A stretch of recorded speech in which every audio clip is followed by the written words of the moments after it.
years of peace before the outbreak of the First World War in 1914, the ambition of owning or building a miniature or model railway around the grounds or your garden became a very popular desire with the middle and wealthy classes. The two main figures were Bassett Lowke and Henry Greenley. Bassett Lowke owned a shop in Northampton which sold everything required for such a project. His models are still sought after and highly valued today.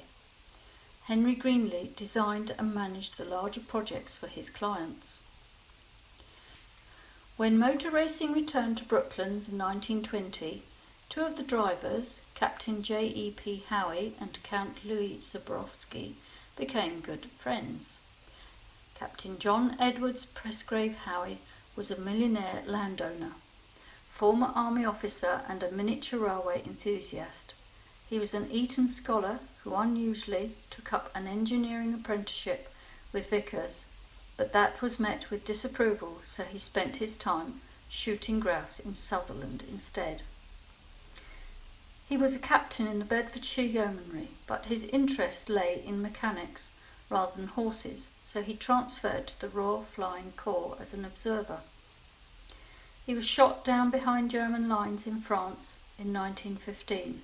His pilot was killed and he was taken prisoner, where he remained for 2 years before being invalided back to the UK through Switzerland. Back in the country, he began to pursue his interest in engineering through motor racing and miniature railways.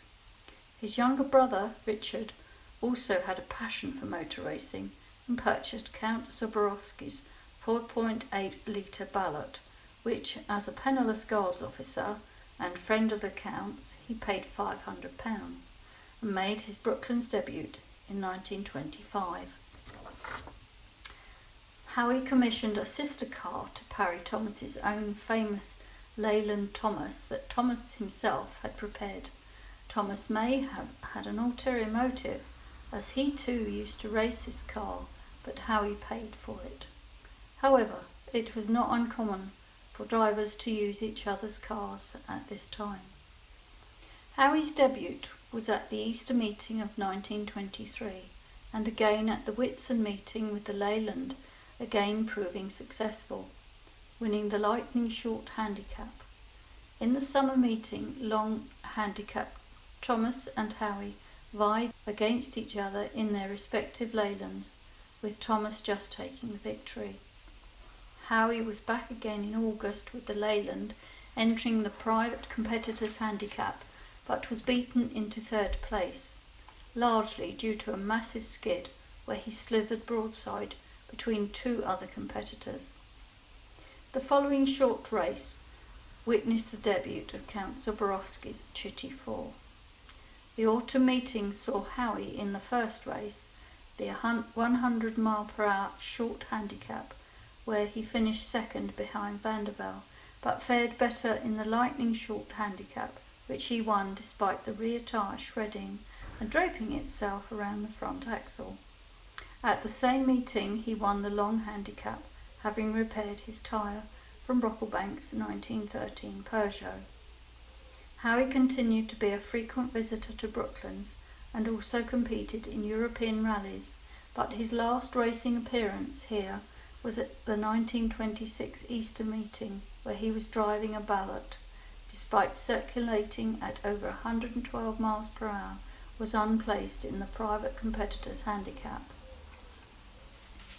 In 1926, tragedy hit. His brother Richard was taking part in a hill climb near Boulogne, driving another Ballot when he left the road and hit a tree. He was killed instantly. Howe and his wife immediately travelled across the channel to make arrangements and recover the smashed car. They returned the same day and asked the captain to stop the ferry halfway so they could push the car overboard into the English Channel. He had extensive property interests in Melbourne, Australia, and would travel there every winter. One year he took a 1924 Hispano-Suiza to the country to attempt the Sydney to Melbourne speed record. Unfortunately, he was hampered by many punctures and being stopped by the police, who told him not to continue. Undeterred, he then attempted the Melbourne to Adelaide record again, failing largely to hold a petrol tank. Howie now indulged his passion for miniature railways and dedicated himself to the railway that he and Soborowski had imagined, although he always kept an interest in cars and maintained his own private collection, one of which, a Rolls-Royce, combined both interests by later becoming an engine on the railway. It was a strange sight to see a Rolls-Royce grille on a railway engine. He also kept in touch with his Brooklands friends, and they would often join him for parties at his house in New Romney. Indeed, Kenelm Lee Guinness became a director of the RHDR, and there was a notable occasion when, perhaps imbued with the spirit of Soborowski, or some form of spirit, Howie staged a race between two engines from Romney to Hythe, with him on one footplate and Sir Henry Seagrave on the other. Count Louis Soborowski is best known for the huge racing cars, nicknamed Chitty Bangs, that he designed and built at his home near Canterbury, Kent. His father was a racing driver who was killed on the continent in an early motor race in 1903, and his mother, an American heiress, one of the Astor family. Money was not a problem, and Louis enjoyed the playboy lifestyle at his Hythe estate in Kent, which included 225 acres and 12 houses, plus, of course, a mile-long miniature railway, which he built for fun. He married a chorus girl, Violet, and they lived at Hythe, but Soborowski also had a penchant for explosives and blew up several houses on the estate for fun, only to build them again and blow them up again. The railway can be seen in an amateur movie he made at Hythe called The Map. This clip shows the railway on his estate. The Count is with his motor mechanic, Clive Gallop, and a friend, Pixie Marix.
The Count built 4 Chitty Bangs. There are 2 stories as to the unusual name.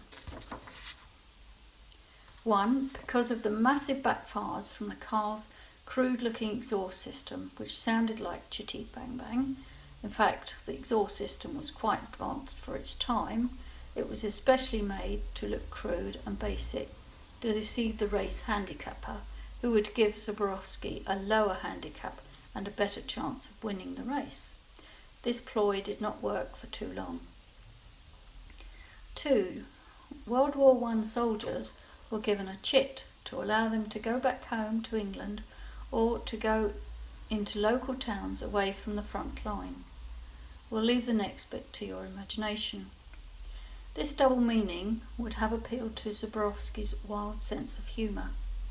The story goes that a young Ian Fleming had seen these cars at Brooklands and remembered them, and the Count's story, when writing his famous children's book, but added an extra chitty to make it clear the name reflected the sound of the car and nothing else. Carictacus Potts at one point says, "Never say no to adventures, always say yes, otherwise you'll lead a very dull life." It could have been Count Soborowski's motto. Chitty 1.